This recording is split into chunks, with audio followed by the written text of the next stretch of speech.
सेलू वडगाव झडशी रस्त्याच्या सिमेंटीकरण कामातून निघालेल्या सरकारी माती व मुरुमाची खुलेआम विक्री सुरू असून हा सगळा प्रकार थेट महसूल विभागाच्या नाकाखाली घडत असल्यानं एकच खळबळ उडाली आहे। सत्ताधारी पक्षाशी संबंधित गाव पुढाऱ्यांनी संधीचा गैरफायदा घेत हजारो ब्रास मातीची विल्हेवाट लावल्याचा गंभीर आरोप होत आहे।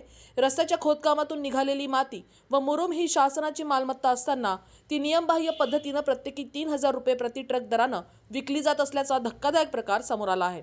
विशेष म्हणजे शेतकऱ्यांच्या नावाखाली धनदांडग्यांनी ही माती चोरी करून रस्त्यालगतच्या शेतात हजारो ब्रास मातीची बेकायदेशीर साठवणूक केल्याचे चित्र आहे।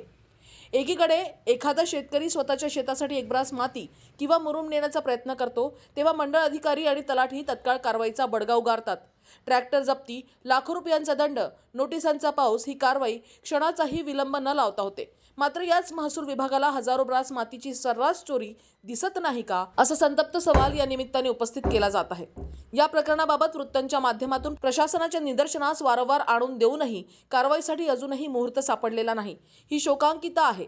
शासनाचा लाखो रुपयांचा महसूल बुडत असताना महसूल विभाग मात्र गाढ झोपेत असल्याचे चित्र दिसत आहे। महसूल विभागाची ही झोप मुद्दामची आहे असा संशयही नागरिक व्यक्त करत आहे।